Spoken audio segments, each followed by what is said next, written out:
Salmo de número 33 diz assim: cantem de alegria ao Senhor, vocês que são justos, aos que são retos, fica bem louvado.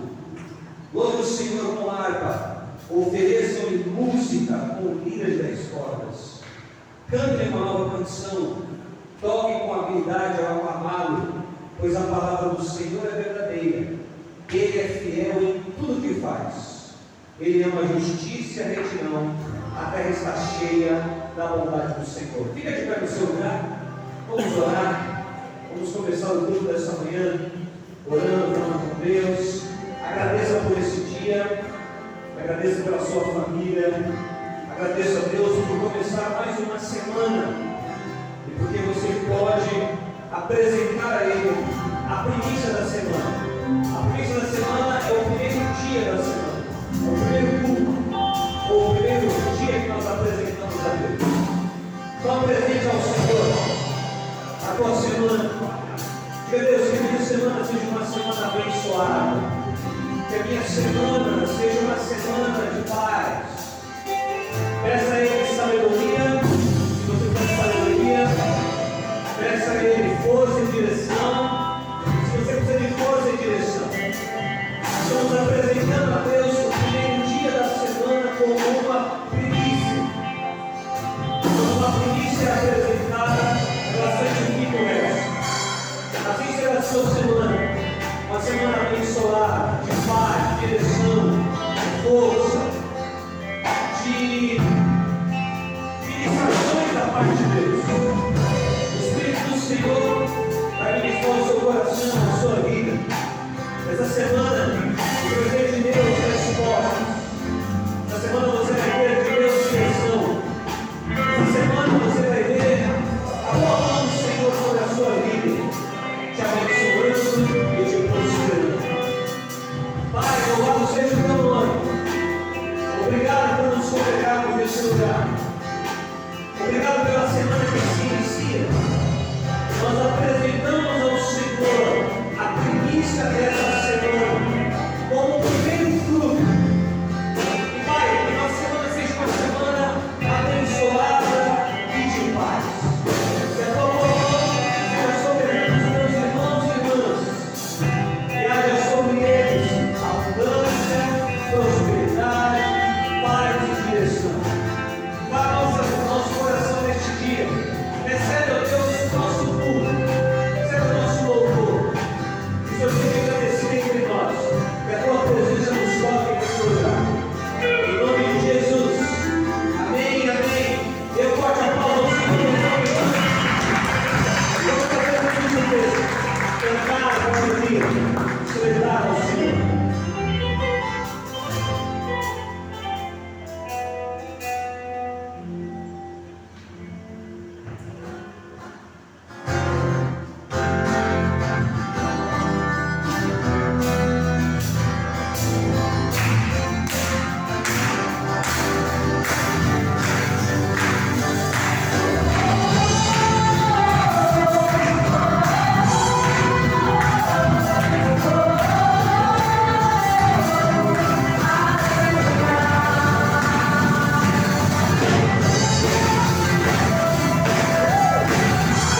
está sentado sobre o trono.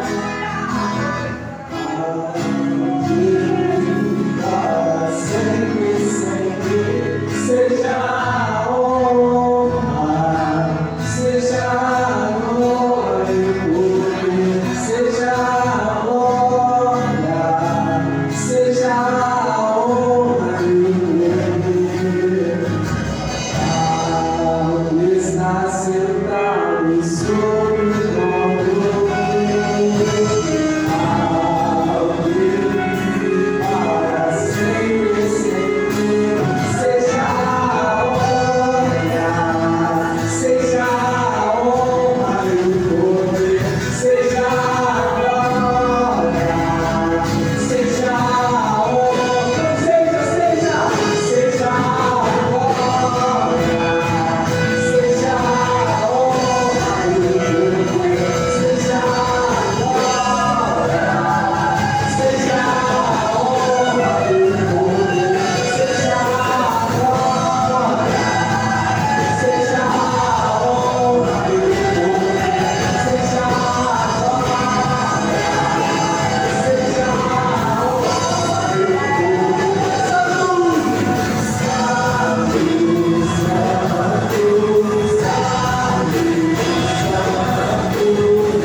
céus.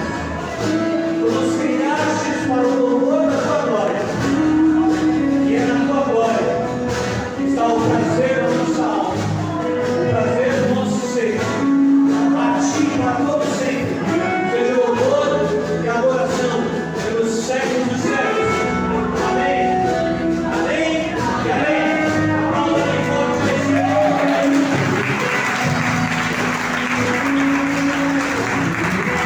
Aplauda no seu lugar. Aplauda no seu lugar. Enquanto você ouve essa melodia, vai se acertando.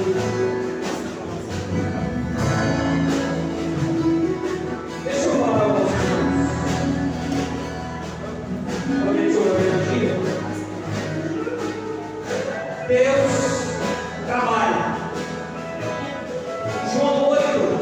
João 15, 17. João, capítulo 15, capítulo 5, melhor dizendo, verso 17. Palavra de Jesus. João 5, 17. Disse Jesus: meu Pai continua trabalhando e eu trabalho também. O nosso Deus é o Deus que trabalha. E Deus trabalha como pastor. Deus trabalha para expandir o seu reino no mundo. E Jesus disse: eu me junto ao meu Pai para trabalhar com o meu Pai, para que o seu reino se expanda, para que o seu reino cresça. Mas como Deus trabalha? Deus trabalha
Livro de Romanos, capítulo 12.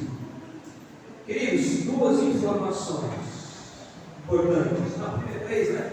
Hoje é aniversário da Patrícia.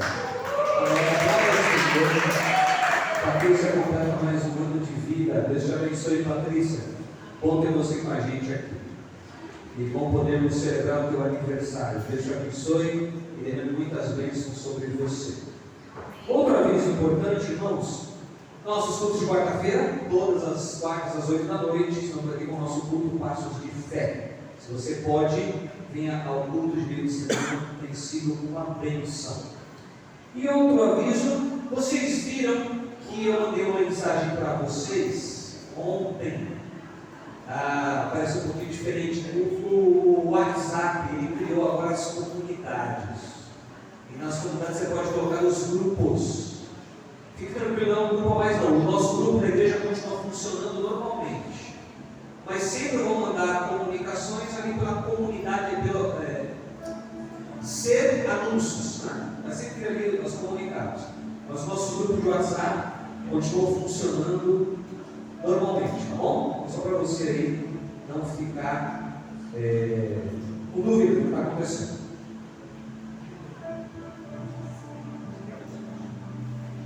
Amém. Romanos capítulo 12, verso de número 11. Nós temos meditado nessas semanas sobre fervor e zelo espiritual. Estamos desde o começo do ano pensando sobre isso. Fervor e zelo espiritual. E lá em Romanos capítulo 12, verso 11. A gente tem com esse drama aqui que está vazando. Romanos 12, 11 diz assim, Romanos capítulo 12, verso 11: Nunca lhes falte o zelo, sejam fervorosos no espírito, sirvam ao Senhor. Vou ler de novo. Nunca lhes falte o zelo, nunca falte o zelo na sua vida. Seja fervoroso no espírito, sirva ao Senhor. Nas últimas semanas falamos sobre fervor. Hoje eu quero falar de zelo. Você é uma pessoa zelosa? O que é uma pessoa zelosa? Uma pessoa zelosa é uma pessoa caprichosa. Uma pessoa zelosa é uma pessoa cuidadosa. Uma pessoa zelosa é uma pessoa que tem bom gosto no cuidado, na preservação, que faz as coisas boas ou bem, não boas, bem, faz as coisas direito. Uma pessoa zelosa é uma pessoa que trata as coisas de modo direito. Você é assim? Você é uma pessoa zelosa? Qual é o contrário de uma pessoa zelosa? O contrário é uma pessoa desleixada. É uma pessoa relapsa, que não cuida, que faz de qualquer jeito. Como é que você é na sua vida? Como é que você é nas suas coisas? Como é que você é na maneira de tratar os outros? Você é zeloso? Você é zelosa? Ou você faz as coisas de qualquer maneira, de qualquer jeito? Como é que você faz? Como é que você opera? Bem, vamos falar sobre zelo. Só que eu quero falar de zelo espiritual. Quero falar com vocês de zelo espiritual. Deixa eu ver se eu aqui. Nosso treino ali. Vamos lá. O que é zelo? Veja só. Zelo é a atenção excessiva que se demonstra por algo ou alguém. A pessoa zelosa é uma pessoa atenciosa por algo ou por alguém. Toda pessoa que dá atenção para alguém do seu ciclo de relacionamento e que cuida é zelosa. Mas também se aplica às coisas. Você é zeloso com as suas coisas? Como é que é a sua casa? Como é que é a organização da sua casa? Você é zeloso na sua casa? Você trata direitinho? Você cuida, dá atenção? O que é zelo? Zelo é um empenho extraordinário na execução de deveres ou obrigações. A pessoa zelosa é a pessoa que se empenha ao máximo naquilo que ela faz. Então é o caso de uma pessoa que trabalha e que ela trabalha com muito zelo. Ela trabalha com muito zelo. Ela não trabalha desleixadamente. Como é que você é no seu trabalho? Você é zeloso, cuidadoso, cuidadosa? Você faz de qualquer jeito? Ou você faz corpo mole? Corpo mole é falta de zelo. Corpo mole é falta de zelo. O zelo tem a ver com isso que a pessoa faz com extrema dedicação nas obrigações que ela tem. Sabe uma coisa que às vezes me chateia, e no Brasil? É porque no Brasil se tem a cultura de fazer de qualquer jeito. Isso me dá uma raiva. Várias coisas. Há uma mania de querer fazer as coisas de qualquer jeito. Vou dar um exemplo. Eu tive aqui na sexta-feira quase o dia inteiro, que a gente mexeu na cozinha da igreja lá, compramos uma cozinha nova lá, arrumamos. Aí teve o rapaz montador montando.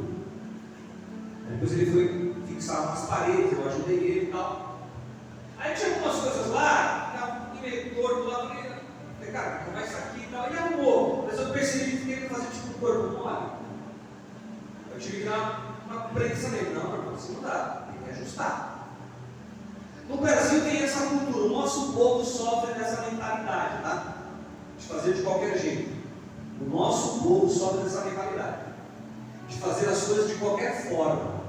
De fazer as coisas de um nível baixo.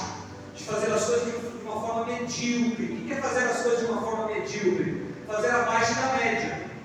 Então no Brasil tem essa característica. Existe essa mentalidade no nosso povo. De qualquer jeito tá bom. De qualquer forma aí, valeu. Eu fico chateado com isso. Muito chateado. Isso é uma mentalidade da sociedade que você e eu não podemos ter. Você e eu não podemos ter essa mentalidade. E vou dizer para vocês, irmãos, às vezes no meio do povo evangélico, essa mentalidade é gritante.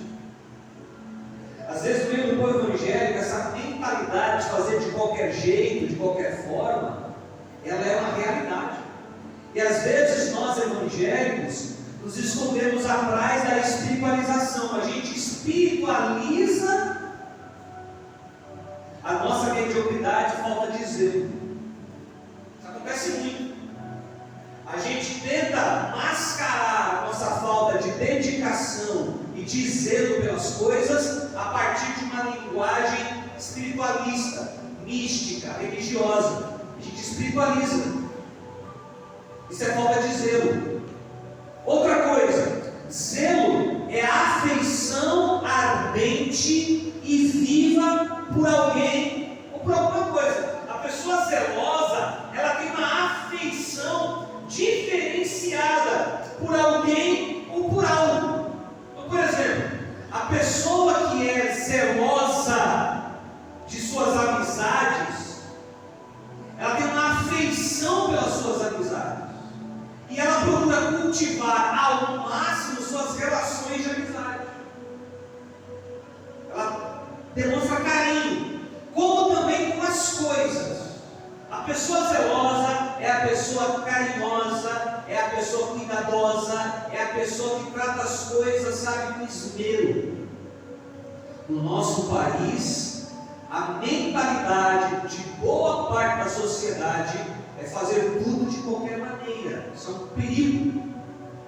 Outra coisa, zelo significa cuidar de algo ou de alguém. Ter consideração pela coisa ou pela pessoa. Um indivíduo, uma pessoa que tem muito zelo é chamado de zelosa. E é alguém que sente uma grande afeição por outros ou por alguém. A Bíblia fala muito de zelo, tanto no Antigo Testamento quanto no Novo. Nessa série de mensagens que estamos fazendo aqui desde o começo do ano, sobre fervor e zelo espiritual, eu estou baseando-me em Romanos 12:11. Nunca lhes falte o zelo, Paulo dizendo, nunca falte zelo na sua vida. Seja fervoroso no espírito e sirva ao Senhor. No Antigo Testamento, esta palavra zelo vem de uma expressão hebraica kiná. E essa expressão kiná significa ardor. Uma pessoa zelosa é uma pessoa que tem ardor no coração. Essa palavra é usada para ciúme, num aspecto positivo, tá? O ciúme. Ciúme em que sentido? Olha, eu cuido destas coisas que são minhas, e cuido com afeição, com apreço, eu zelo. A Bíblia fala muito sobre zelo. No Novo Testamento, o termo da palavra grega é zelos. E aí é os padrões de interação. Zelos, zelo, para nós em português. E o que representa esse termo no grego? A palavra expressa interesse. A pessoa zelosa é uma pessoa que tem interesse no que ela faz, que tem interesse com quem ela se relaciona. Ela tem interesse não no sentido de tirar vantagem para si, porque ela mostra afeição, carinho, ela valoriza. Zelo, na palavra, no termo grego, significa grande cuidado, diligência, afeição íntima. Em alguns casos, o zelo traz essa ideia de alguém que ama muito e por amar muito, cuida. Agora olha que interessante. O zelo é também uma característica de Deus. Deus é um ser zeloso. Deus zela. Deus cuida. Deus mostra interesse, Deus tem apreço. Deus não faz as coisas de qualquer jeito, Ele não trata as suas coisas de qualquer forma. Ele tem zelo pelo nome dEle, Ele tem zelo pela glória dEle, Ele tem zelo pelo seu povo. Na Bíblia é possível encontrar versículos com a seguinte frase: o zelo do Senhor dos exércitos para isso, o zelo do Senhor dos exércitos para aquilo outro.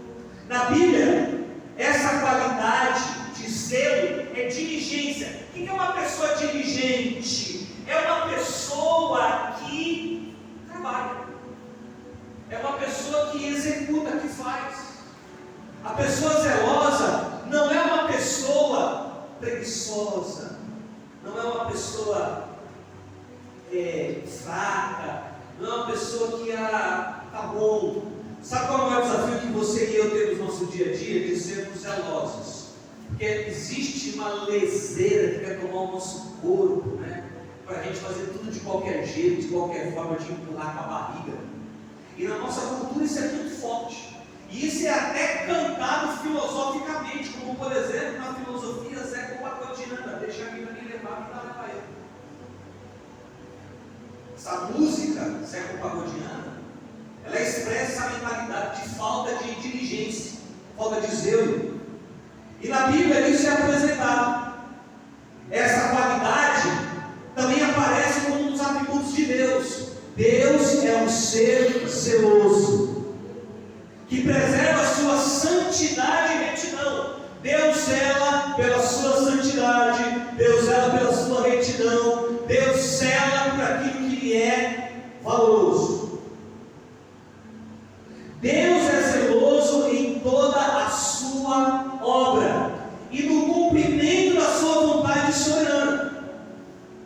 Então isso é ser zeloso. E nós vamos pensar sobre isso. Abra sua Bíblia lá em Êxodo, capítulo de número 20.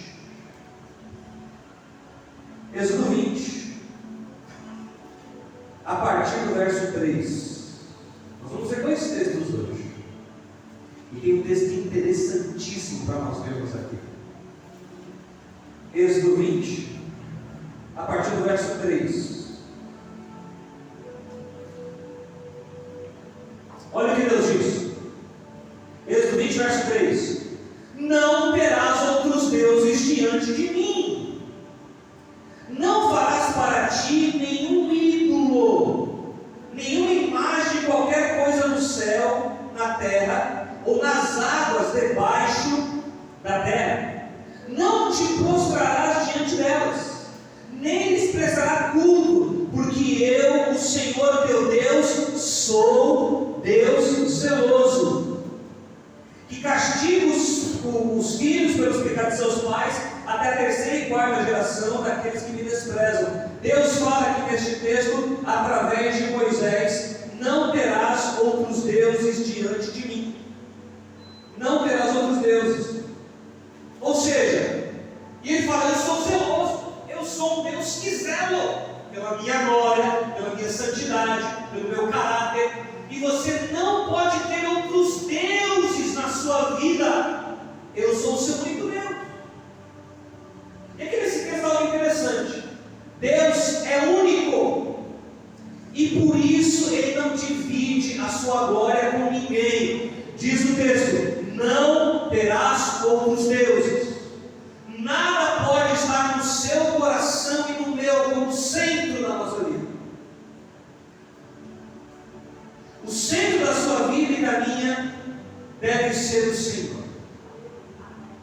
Nada pode estar no centro da nossa vida. Não pode ser o seu time de futebol, não pode ser sua carreira, não pode ser seu dinheiro, não pode ser o seu status social, não pode ser sua família, não pode ser seus amigos. Quem está no centro da sua vida é o Senhor. Então ele diz: olha, eu sou o Senhor teu Deus. Não terás nenhum outro Deus diante de mim, porque eu sou zeloso pela minha glória. Deus zela pela sua glória, pela sua dignidade. Ele não tolera nenhum rival. Deus não tolera que haja rivais no nosso coração. Ele é único a ser adorado, servido, e Ele zela por isso. Ele não quer que você tenha no seu coração, como centro da sua vida, nada, apenas Ele. Ele é o centro. O nosso zelo por Deus, como é que se mostra? Agora que aqui começa a ficar interessante. Como é que eu mostro o meu zelo por Deus? Como é que eu mostro que Ele está no centro do meu coração, da minha vida? Primeiro, por meio do meu amor a Ele. Se eu amo a Deus verdadeiramente, eu expresso meu zelo pela sua pessoa. Mas como é que eu mostro também o meu zelo por Deus? Pela forma como eu sirvo. Você está servindo a Deus. Servir a Deus é se dedicar por Ele, pela obra dEle, pelo reino dEle. Quando nós não estamos servindo a Deus, não estamos sendo zelosos. Estamos faltando um zelo espiritual. Eu mostro o meu zelo por Deus na forma como eu dedico minha vida, meus dons, meus talentos, habilidades, meus recursos. Eu dedico a minha vida para servi-lo. Ele é o Deus da minha vida, o centro da minha existência, e eu mostro o meu zelo por Ele servindo. E eu também mostro o meu zelo por Deus na forma como eu adoro. Ontem nós tivemos aqui um ensaio do Ministério de Louvor, só que antes do ensaio eu fiz uma pergunta para o pessoal do Louvor: qual que é a primeira responsabilidade do cristão? Qual é a primeira missão da igreja? Aí disseram: evangelizar. Não, a primeira missão é adorar. A primeira missão da igreja é adorar a Deus. Evangelização vem depois. A primeira missão é adorar a Deus. E como é que eu mostro meu zelo por Deus? Eu adoro. E onde eu adoro? Eu adoro Ele na minha casa, mas aqui quando eu me congrego. Quando eu me congrego aqui com os irmãos, eu congrego para adorar aquele que é digno de toda adoração, de todo louvor. Eu mostro meu zelo por Deus na adoração. É o que eu digo sempre aqui: você não vem ao culto para ver o culto, você vem ao culto para adorar a Deus. O que eu dou a Deus? Eu dou a Deus a força do meu corpo, aí eu fico de pé, eu bato palma, eu celebro. Eu dou a Deus a disposição da minha mente, eu dou a Deus a inclinação da minha vontade. Eu mostro meu zelo por Deus na adoração. O zelo por Deus se expressa na forma como eu o amo, como eu sirvo e como eu adoro. O cristão zeloso não tem rivais no seu coração. O cristão zeloso não tem nada no seu coração, em primeiro lugar, que não seja o Senhor. Quem está no centro da sua vida? Quem está no centro do seu coração? Aquilo que está no centro do seu coração vai nortear a sua vida para amar, servir e adorar.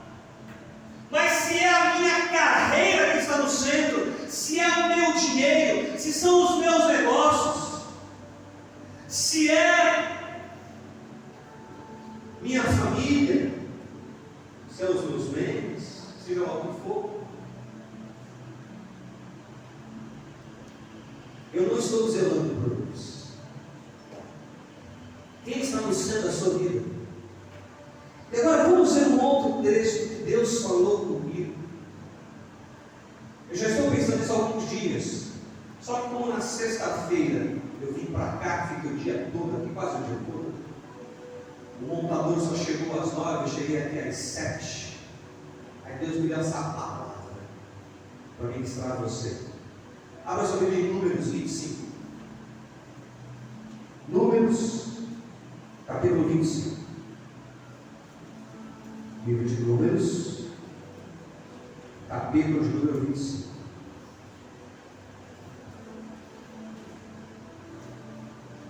Números 25. Vamos ler esse texto. Números, capítulo 25. Vamos ler esse texto interessantíssimo. Eu vou ler esse texto, eu vou te explicar esse texto, e depois nós vamos tirar algumas lições espirituais. Me acompanhe, tem aí também no canal, você pode ver. Diz assim: enquanto Israel estava em Sitim, o povo começou a se entregar à imoralidade sexual com mulheres moabitas. Olha para mim, deixa aí o texto aí mandado. Onde era Sitim? Sitim era a última cidade onde Israel acampou, o último lugar onde Israel acampou para entrar na terra de Canaã. Lembra que Israel ficou nas planícies de Moabe, tinha o rio Jordão, e do outro lado estava Canaã. O último lugar onde Israel ficou foi em Sitim, e ele seria liderado por Josué para entrar na terra de Canaã. Só que antes de entrar, o que aconteceu no texto? Israel começou a entrar em decadência moral e espiritual. Diz o texto que começou a se entregar à imoralidade sexual com mulheres moabitas. Que imoralidade era essa? Era a prostituição cultural. Naqueles dias, os povos pagãos adoravam aos falsos deuses através das prostituições cultuais.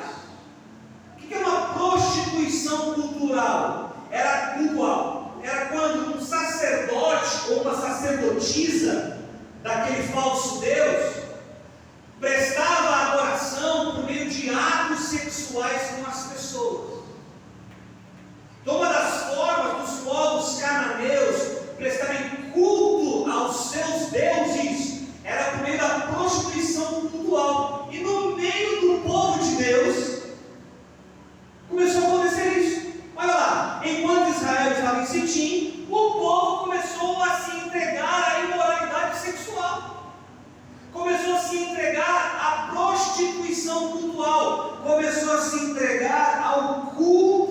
aos falsos deuses, por meio de atos sexuais pervertidos. Verso 2: que os convidavam ao sacrifício de seus deuses. O povo comia e se prostrava perante esses deuses. Olha para mim aqui, presta atenção nisso, presta atenção. Será que você consegue entender o que está acontecendo nesse texto?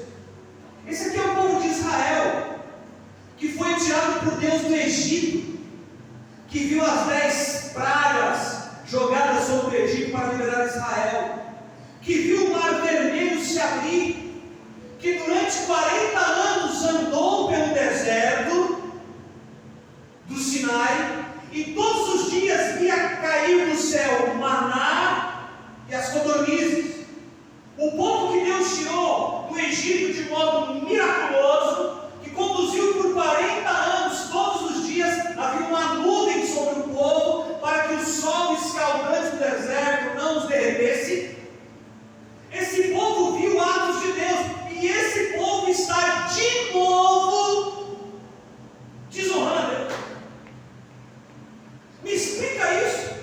O povo que viu milagres, que viu o extraordinário da parte de Deus, depois de 40 anos, está ali em Sitim, se entregando à imoralidade sexual dos cultos pagãos, se entregando, como diz o texto, aos sacrifícios aos falsos deuses. Você tem noção do que é isso? Verso 4: e o Senhor disse a Moisés: prenda todos os chefes deste povo, enforque-os diante do Senhor à luz do sol, para que o fogo da ira do Senhor se afaste de Israel. Olha para mim. Isso aconteceu num ponto da história bíblica, da revelação bíblica. Isso aconteceu num tempo em que Deus estava formando o seu povo. Entenda que Deus vai se revelando de um modo progressivo na história. Só que o que aconteceu com Israel foi algo tão sério, tão sério, tão sério, que Deus falou: olha, Moisés, pegue os líderes. Ai, irmãos, quando eu ouvi isso, quando eu meditei nisso, eu falei: meu Deus, os líderes. O povo tinha se corrompido, se entregado à imoralidade sexual, se entregado ao culto aos falsos deuses, e Deus falou para Moisés: pegue os líderes, prenda eles e os enforque-os. Aí, pastor, que coisa terrível. Deus é assim? Não, Deus agiu assim num tempo do passado, para mostrar a seriedade da sua santidade ao seu povo. E havia uma prática na cultura dos povos daquele tempo, que quando uma pessoa era enforcada, ela era colocada sobre um madeiro, para que aquilo fosse um sinal de alerta a todo o povo. Deus falou isso. Verso 5: então Moisés diz aos juízes de Israel: cada um de vocês terá que matar aqueles que dentre os seus homens se juntaram à adoração de Baal Peor. Pastor, que coisa sanguinária. Deus é assim? Não, Deus não é assim, mas Deus agiu assim no passado. Aquele momento foi uma situação específica, foi pontual, só uma única vez. Porque o que aconteceu em Israel foi algo terrível. A degradação moral e ética, espiritual, a infidelidade, foi algo abominável. Israel estava oferecendo sacrifícios aos deuses pagãos. E foi algo tão grotesco como Deus falou: olha, este pecado tem que ser removido do meio do meu povo. Este pecado tem que ser tirado. E a culpa principal começa nos líderes. Continuando o texto, verso 6: um israelita trouxe para casa uma mulher midianita, na presença de Moisés e de toda a comunidade de Israel, que choravam à entrada da tenda do encontro. Quando Finéias, filho de Eleazar, neto do sacerdote Arão, viu isso, apanhou uma lança, seguiu o israelita até o interior da tenda e atravessou os bois com a lança, atravessou o corpo do israelita e da mulher. Ele cessou a praga contra os israelitas, mas os que morreram por causa da praga foram 20 24 mil. Olha para mim, presta atenção no que aconteceu. Olha que coisa. Naquele ato de degradação moral, Israel ficou profundamente arrependido. Ainda mais depois que os líderes foram penalizados por não terem cumprido o seu papel. Porque deixaram o povo se corromper na falta de zelo. E agora aqui o texto está nos mostrando algo, nos mostrando o quê? Nos mostrando que enquanto o povo estava ali chorando juntamente com Moisés, um camarada pegou uma mulher moabita, como que diz assim: vocês estão fazendo aí, não tem nada a ver. Vocês estão aí chorando diante do tabernáculo aí, a Deus, não tem nada a ver. Eu vou pegar essa mulher moabita e vou fazer com ela relações sexuais de culto a Baal Peor. Esse israelita mostrou indiferença. Estava nem aí. Ele viu lá o povo chorando, arrependido, Moisés, na feira dentro do encontro. Esse camarada passou com uma mulher moabita, ou seja, uma prostituta cultual, e levou para sua tenda para ter com ela relações sexuais de culto a Baal Peor. E diz o texto, quando Finéias viu isso, Finéias ficou tomado por ira. E Finéias foi até a tenda da mulher, ou a tenda desse homem, e pegou aquele homem no ato sexual com a mulher, pegou a lança e matou os dois. O que estava acontecendo ali não era um ato sexual qualquer. O que estava acontecendo ali era uma prostituição cultual a Baal Peor. E ali naquele ato, Finéias, quando matou aqueles dois, os dois estavam, diz o texto, ele pegou a lança e atravessou, passou pelos dois. Os dois estavam no coito sexual. Foram mortos porque eles estavam profanando. Eles estavam profanando a santidade de Deus. Continua no texto, verso 10. E o Senhor disse a Moisés: Finéias, filho de Eleazar, neto do sacerdote Arão, desviou a minha ira sobre os israelitas, pois foi zeloso com o mesmo zelo que eu tenho por eles, para que em meu zelo não os consumisse. Olha para mim. Por causa dessa falta de zelo, por causa desse desleixo, desse desrespeito, dessa desonra a Deus, dessa imoralidade espiritual, sexual, moral, uma praga veio sobre Israel, que a Bíblia não relata que praga era essa, mas uma praga veio.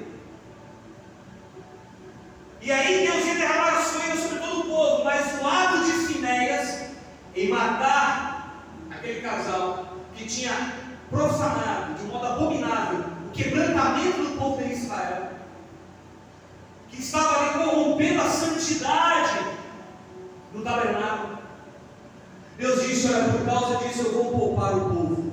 Diz o texto ainda, continuando, verso 12: diga-lhe, pois, que estabeleço com ele a minha aliança de paz, dele e dos seus descendentes será a aliança do sacerdócio perpétuo, porque ele foi zeloso pelo seu Deus e fez propiciação pelos israelitas. O nome do israelita que foi morto com a midianita era Zinri, filho de Saul, líder de uma família simeonita. E o nome da mulher midianita que morreu era Cosbi, filha de Zur, chefe de um clã midianita. O Senhor disse a Moisés: trate os midianitas como inimigos e matem-os, porque trataram vocês como inimigos quando os enganaram no caso de Peor de Cosbi, filho de um líder midianita, mulher do povo deles, que foi morta pela praga que enviei por causa de Peor. Olha para mim, presta atenção. O que esse texto está mostrando? Um dos momentos mais graves da história de Israel. Um dos momentos mais graves. Quando Israel, em Sitim, depois de ter visto tudo aquilo que Deus tinha feito na sua história, história. Israel, por falta de zelo, se corrompeu de um modo degradante no culto a Baal Peor. Não foi uma coisa qualquer, não, eles desceram a níveis baixos. Porque o pecado leva o ser humano a níveis cada vez mais baixos de decadência moral e ética. Se você olha para a sociedade e vê a sociedade decadente na sua moral e ética, é porque ela está longe de Deus. Israel se entregou a uma prática degradante de culto a um Deus falso. Mas o que me chama a atenção no texto é que enquanto ali o povo estava arrependido, depois dos líderes terem sido julgados, e Moisés ali chorando, o povo arrependido, um camarada, de um modo totalmente displicente, desrespeitoso, não estava nem aí, o que vocês estão fazendo aí não tem nada a ver. Ele continuou na sua imoralidade, levando uma mulher pagã, naquele contexto, para um ato de prostituição cultural. Aí a ira de Deus se acendeu. Esse texto me trouxe algumas lições espirituais sobre zelo. E aqui eu listei algumas delas. Primeira lição desse texto sobre zelo.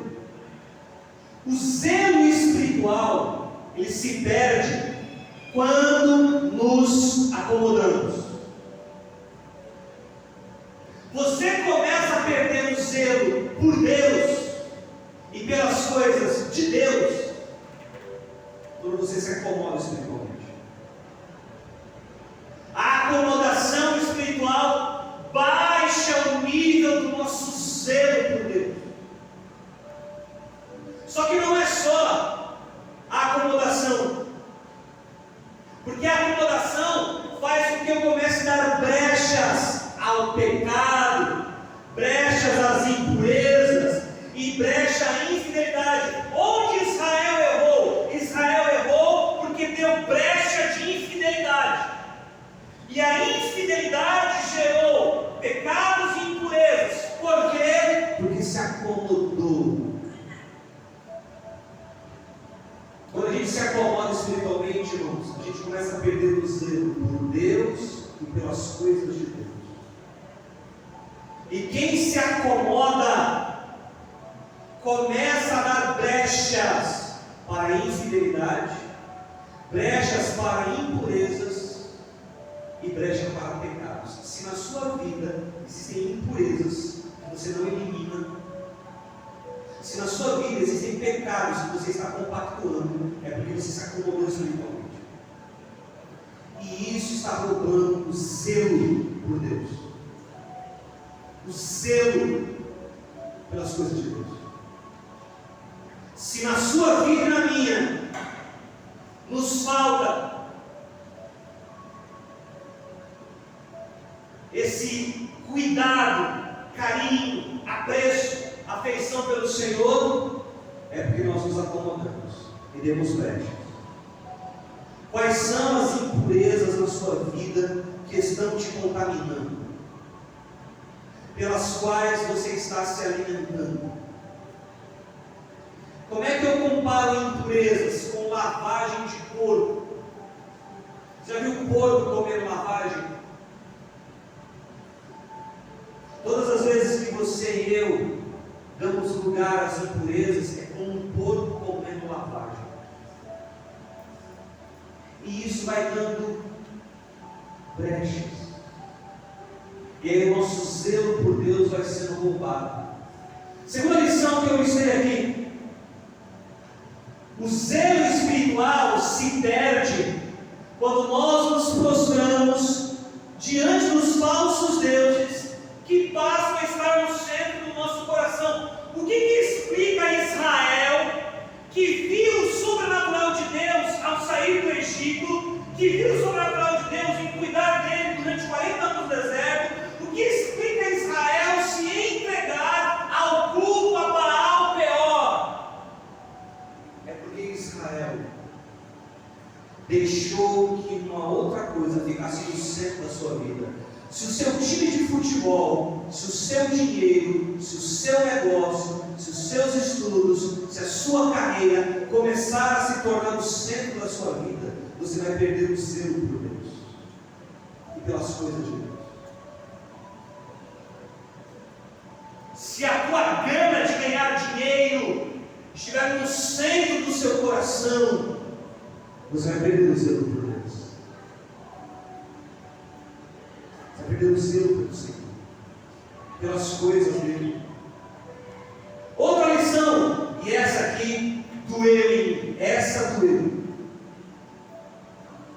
O zelo espiritual se perde quando os líderes deixam cumprir sua responsabilidade.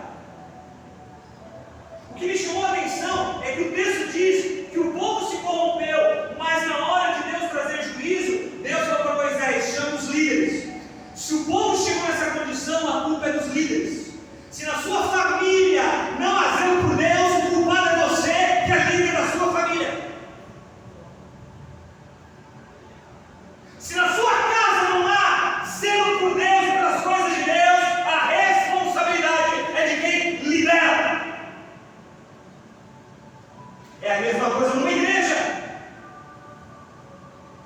E desculpe estar sendo chato essas semanas, mas é a palavra que Deus colocou no meu coração. Este povo desta igreja não pode ser um povo desleixado com Deus e com as coisas de Deus.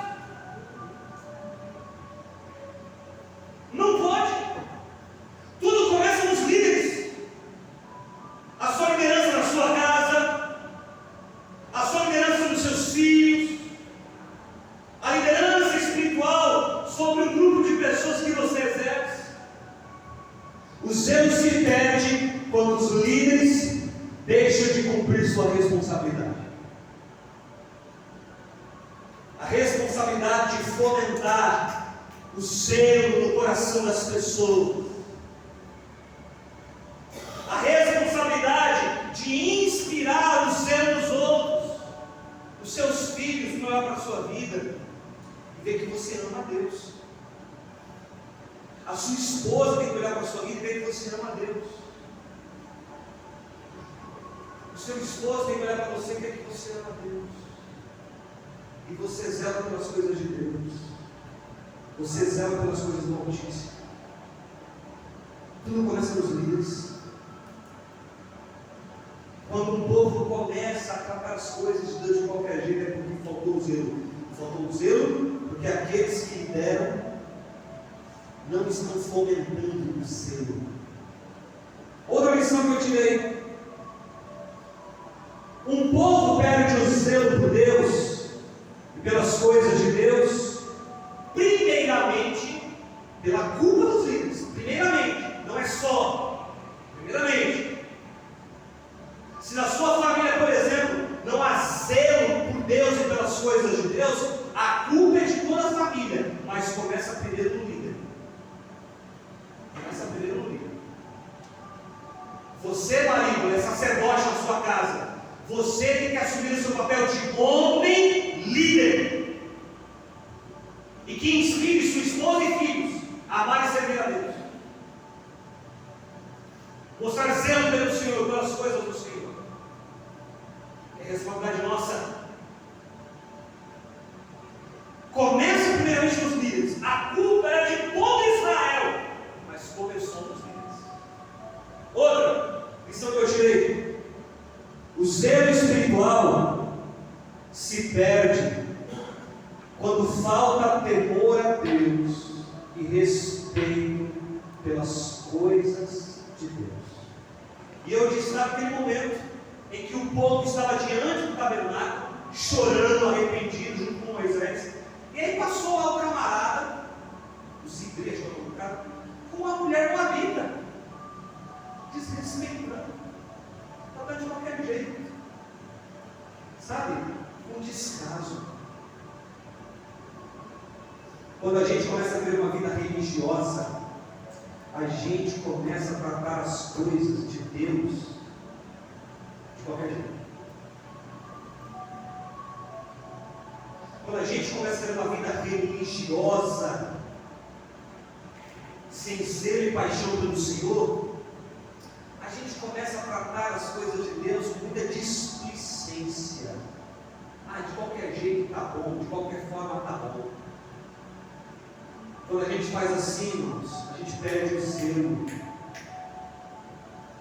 Outra lição que eu tirei, e aqui para mim isso me marcou. O que diz o texto?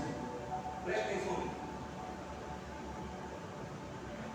Diz o texto que por causa dessa falta de zelo, essa corrupção moral, ética e espiritual,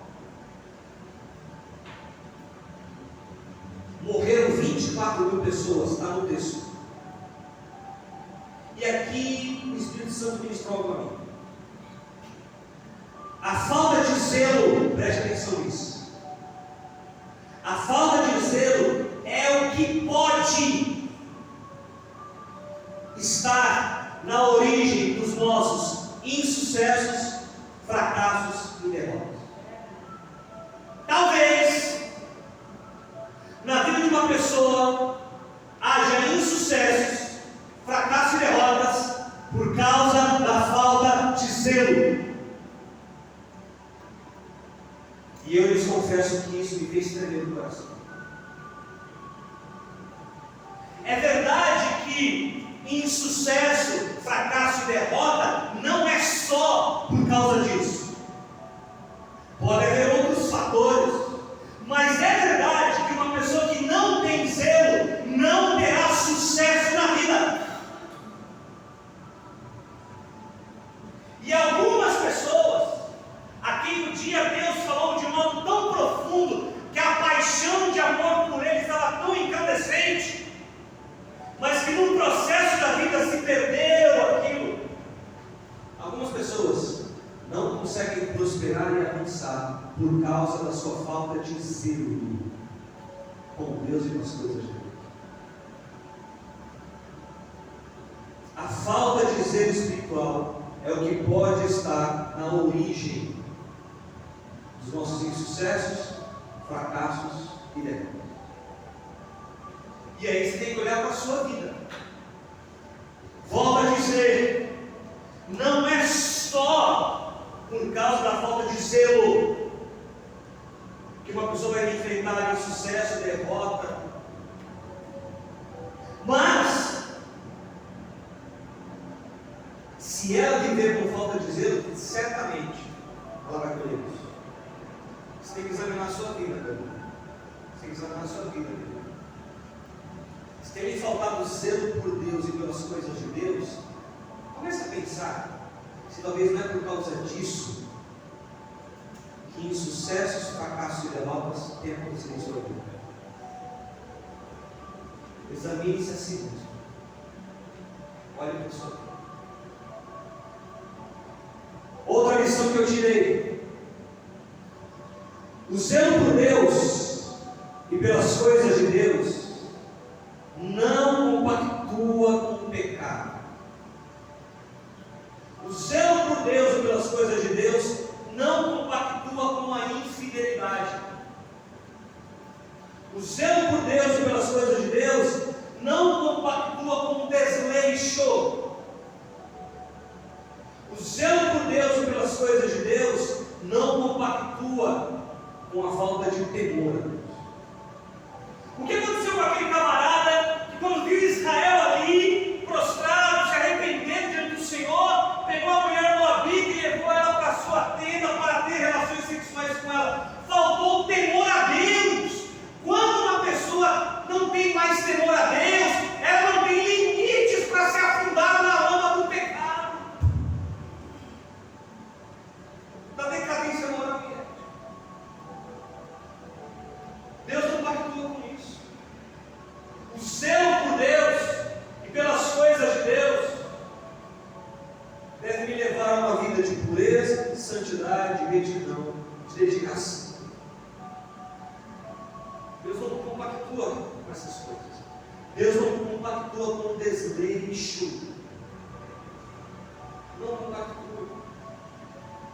E uma última lição que eu tirei desse texto: o zelo por Deus e pelas coisas de Deus agrada ao Senhor e nos respalda para recebermos dele suas bênçãos e sua porção na sua obra. E de onde veio essa lição? Daquele momento em que Deus falou, Finéias, o que ele fez? O que o Finéias fez? Fez algo terrível. Matou aquele casal. Só que naquele contexto, naquela época, naquele momento, naquela circunstância, o que aquele casal estava fazendo era extremamente abominável. E Deus disse, por causa disso que Finéias fez, a casa dele será estabelecida para sempre. Deixa eu dizer algo para você. Se você for uma pessoa zelosa por Deus e zelosa pelas coisas de Deus, a boa mão dele estará sobre ti. Bênçãos do alto virão sobre a sua vida, sobre a sua casa, sobre a sua família. E não apenas isso, ele te dará uma porção na obra dele, no ministério. Deixa eu dizer algo para você. Sabia que todos nós seres humanos fazemos obras? Temos obras. Mas você sabia que as nossas obras vão ficar aqui quando nós morrermos?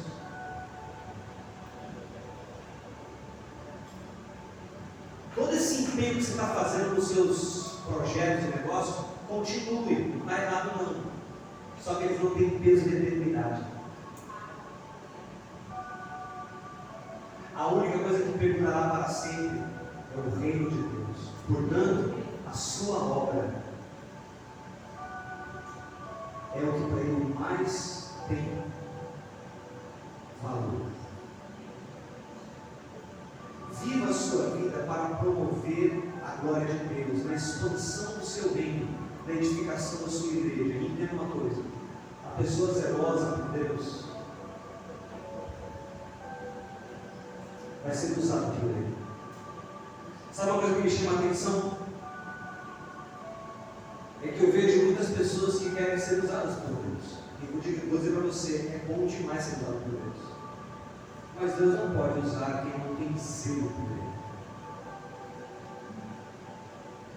Deus quer usar a sua vida nesse momento. Deus quer derramar sobre você bênçãos. Deus quer derramar sobre você uma porção na obra dele. Mas o que vai contar é se no seu coração você tem zelo por Ele e pelas coisas dele. Eu volto a Romanos 12:11. Nunca lhes falte o zelo. Sejam fervorosos no Espírito. Sirvam ao Senhor. Essa é a palavra de Deus para nós essa manhã, irmãos. Que não falte zelo na sua vida. Zelar por Deus é amar, é servir, é se dedicar. Nunca falte. E a mesma forma como Deus prometeu a Finéias, assim será na sua vida.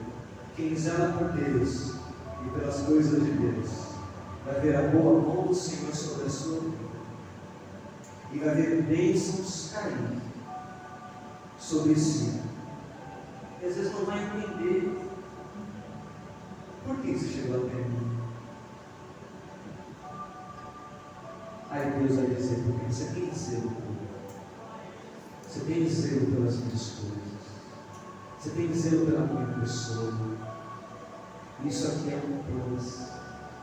Às vezes eu vejo alguns irmãos, não só daqui de nossa igreja, mas de outros lugares também,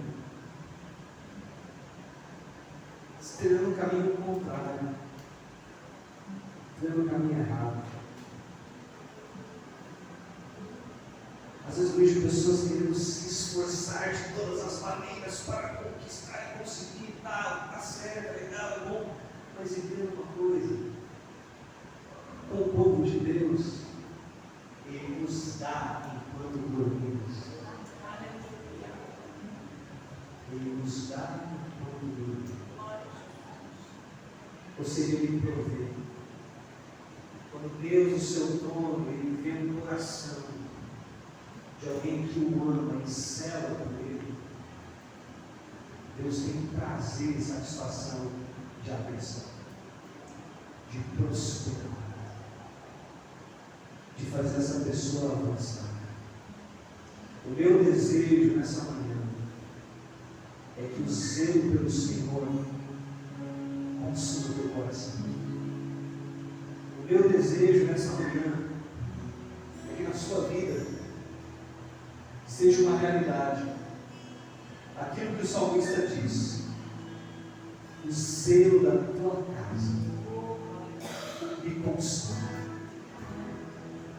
E nessa manhã Deus renove o teu coração, meu irmão e irmã, o zelo por Ele, as coisas dele. Deus é um Deus zeloso. Feche teus olhos, fale com o Senhor, coloque a sua vida no altar dele. Aleluia. Louvado seja o teu nome, Deus. Aleluia. Oh Deus, obrigado. Obrigado pela tua palavra, que é alimento para a nossa vida, que é alimento para o nosso ser, que nunca nos falte o zelo. É o que diz Romanos 12:11. Nunca lhes falte zelo. Seja fervoroso no Espírito. Sirva ao Senhor. Pai, nesta manhã nós estamos aqui para adorar a Ti. Para lhe pedir a Deus, renova em nós o fervor. Desperta em nós o zelo pela Tua pessoa, pelo Teu reino, pela Tua palavra. Perdoa as nossas infidelidades. Perdoa, Senhor, o nosso desleixo nesse caso. Perdoa a falta de temor a Deus. Que nesta manhã o Teu povo seja renovado e revigorado no zelo por Ti, no zelo, ó Pai, pela Tua palavra, no zelo pela Tua obra, no zelo pelo Teu reino, Senhor. Completa, Espírito Santo, em nossas vidas a Tua palavra, que nada esteja no centro do nosso coração, a não ser o Senhor. Que seja o Senhor no centro do nosso coração, que seja o Senhor no centro da nossa vida, para que sempre mantenhamos o zelo por Ti. Aleluia.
de adoração. Obrigado por tua palavra que é alimento para a nossa vida, para nos direcionar e instruir. Que haja sempre a bênção do Senhor sobre nós. Que o amor de Deus Pai, que a graça salvadora e redentora de Jesus Cristo, as nossas consolações do Espírito Santo, seja sobre a sua vida, sobre a sua casa, sobre a sua família. Que nunca lhe falte zelo. Que nunca lhe falte zelo. Que o Senhor te abençoe e te guarde. Que Ele faça resplandecer sobre ti a luz do seu rosto. E te dê a paz.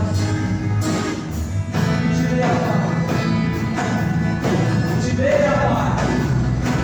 Aleluia. Aleluia. Dê uma pausa ao Senhor. Aleluia. Aleluia. Aleluia. Aleluia. Louvado seja o teu nome. Para todos sempre. Amém, amém. Patrícia, vem aqui à frente. A Patrícia hoje faz aniversário.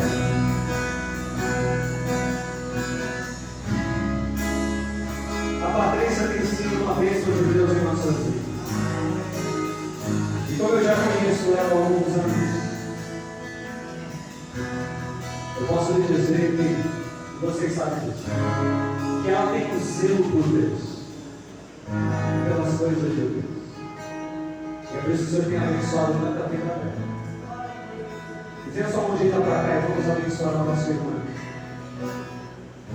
Obrigado, Deus, pela tua serva. Obrigado porque ao longo desses anos nós temos visto o zelo dela pelo Senhor e pelas coisas do Senhor. Sobre a sua vida haja bênçãos, sobre a sua vida haja prosperidade do Senhor. Que ela possa ser um instrumento teu, como tem sido ao longo desses anos, para abençoar tantas vidas, como ela assim tem feito. Obrigado por mais um ano que ela completa. Ele guarda de saúde, de sabedoria, de inteligência, de paz e prosperidade. Nós abençoamos a nossa irmã. E agradecemos por estarmos aqui juntos nesse dia, adorando a Ti. Amém e amém. Deus abençoe você, meu irmão e irmã, como Deus te salvou. A paz de Cristo.